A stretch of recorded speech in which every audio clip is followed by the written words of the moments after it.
morning. Williams here, down at the coast for a few days of work, and I got myself a sunny Saturday off. I thought, why not go check out the BC HACS annual show? That's the Historic Arms Collectors Society. And we are pulling up now, and we can see that we are a busy little show today. Parking looks pretty good. I'm sure there's going to be lots of love for dear leader Trudeau today. On the way in, couldn't help but notice I passed an awful lot of F. Trudeau signs on the backs of trucks. Lots of mud flaps. Should be a good show. Come and join me.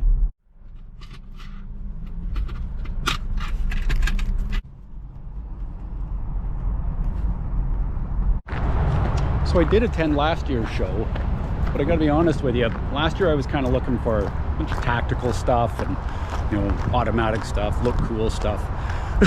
This year I want to take a little bit more of an in-depth look and see if I can find myself something that's got a little bit of history to it. So you can see I'm a paying member of the Canadian Coalition for Firearms Rights, the CCFR. Okay. Not much of a lineup, so let's go see what there is to see.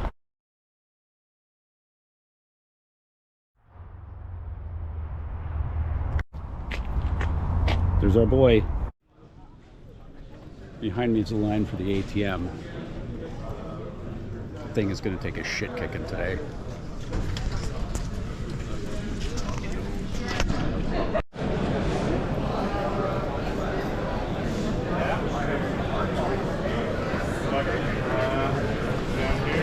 It'll take my eyes a couple of minutes to get used to things in here, but man, there's a lot going on already.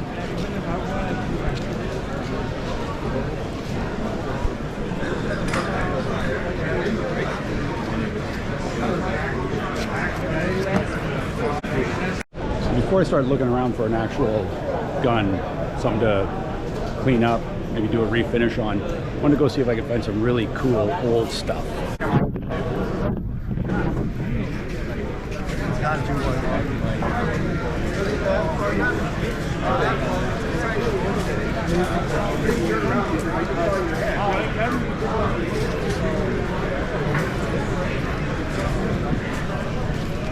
I think I found it. Doesn't get much cooler than this.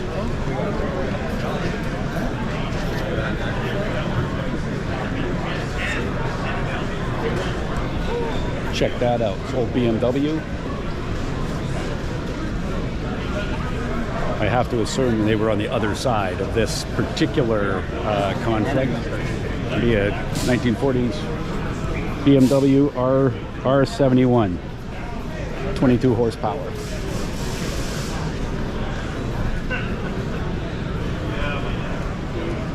The MG34 light machine gun, that was the British, it would probably be a Vickers.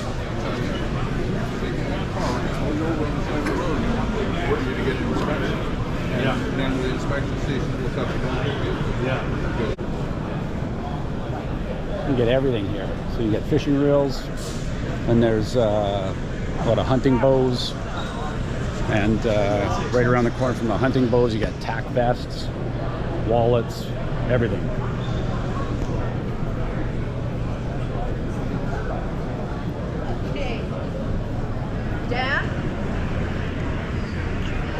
Those are cool. Oh, knife holster, pretty sweet. These tack vests are awesome. Check this out, tack vest, 130 bucks. That's brilliant. Those are sweet, eh? There's Jonas over at the old Siwash sports booth. They always have a big booth going.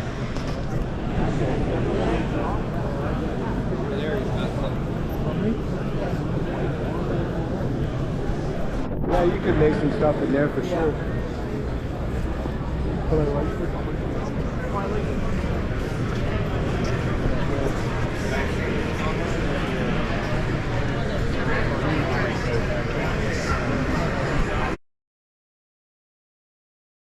Nice looking one right here. Enfield Mark 1 hasn't been sporterized yet, so it's still got the full length. That's super nice.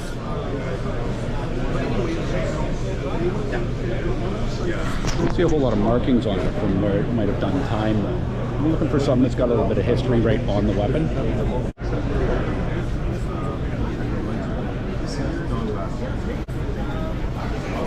Bunch of old flintlocks. Saw a little P17 over there that had been sporterized, 185 bucks. And I think I pointed it out to the wrong guy because I think he's going to buy it.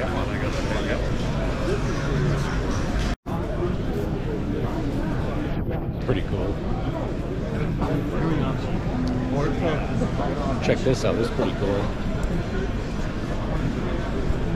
Shoulder fire rocket.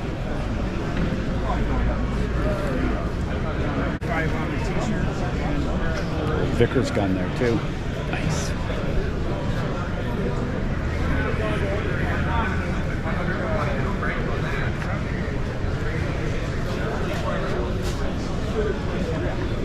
NLAW anti-tank guided missile. Check these things out. It's an old Lewis machine gun. There. Lewis gun. Check that thing out. Lewis gun. Okay, still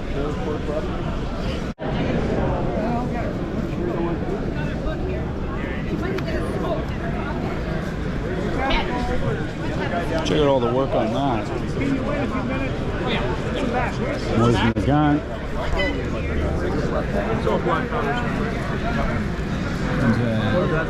Boy, you're good. You're right. 1939 Moise in the gun. 600's a little steep, I think.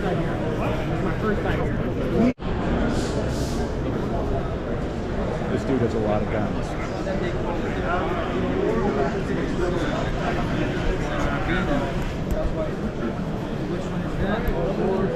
See if we can find a deal. We'll hold out hope for the other barn. There's 2 full barns of this here today. There's so much different stuff. Mason jars and duck decoys. I hadn't even seen this thing before.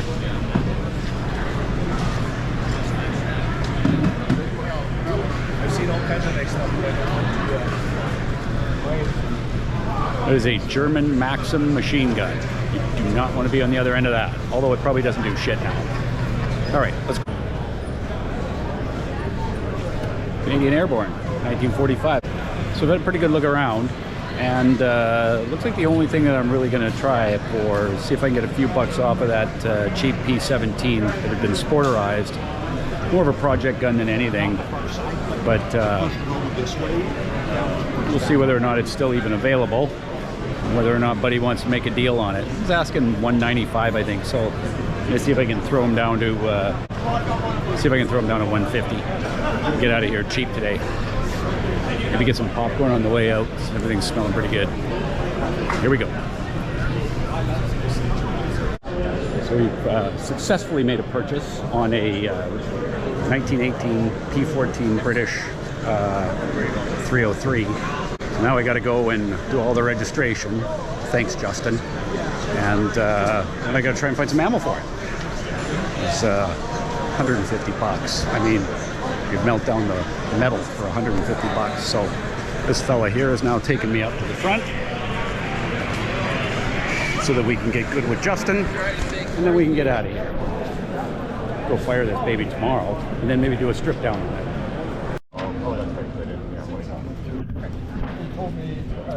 So the RCMP now has to register these things in a way that they didn't have to last year. When I picked one up last year, we didn't have to do any of this stuff. It's a $150 gun, and it's probably going to take about 30 minutes of paperwork to do all of this. I'm going to take my email address and all of that, but still 150 bucks. And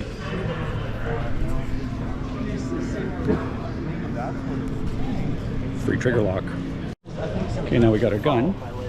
And now we got to go and find some ammo for shooting tomorrow. So we're going back in.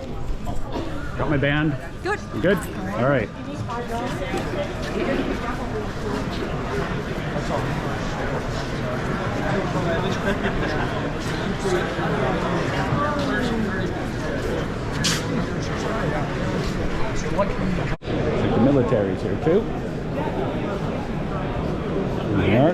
gentlemen.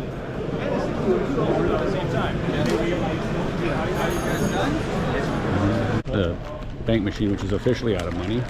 So I had to get this thing put into a black bag. It's got another zip tie on it. It's got a lock on it. Now it has 2 zip ties on it. And I'm out in the open again.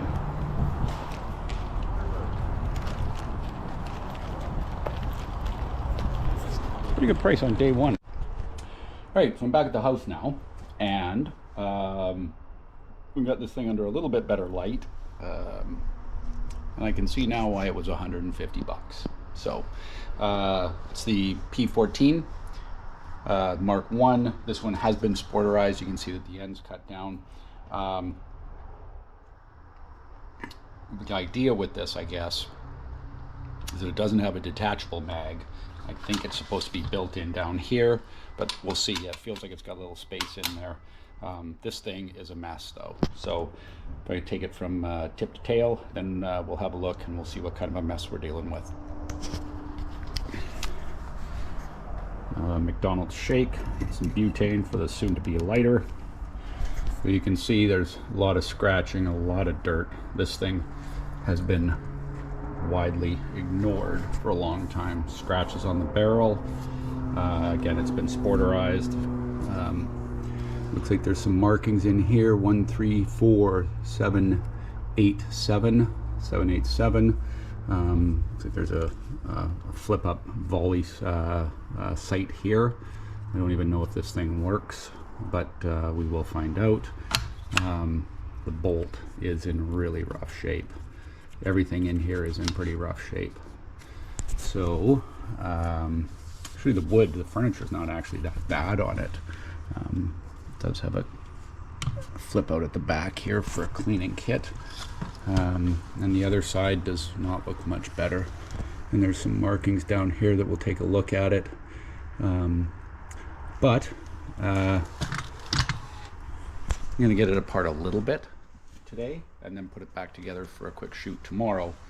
So we'll see what we can do in a quick shot way. I'm not going to get down to any stripping or sanding or bluing or anything like that, but clean it up and see what we can make it look like.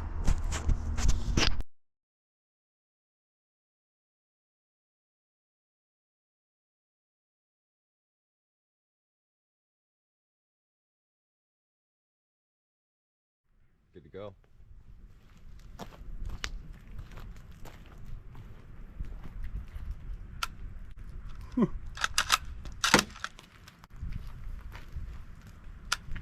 It's not firing around. No. Shit. No, it's not pushing the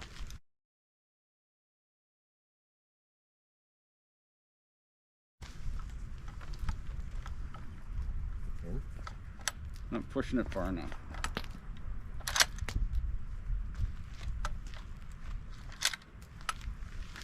No, she's no fire. It's either, yeah, it's gotta be the spring, because there's no way there's that much like jizz in there that. No, because I already pulled it out and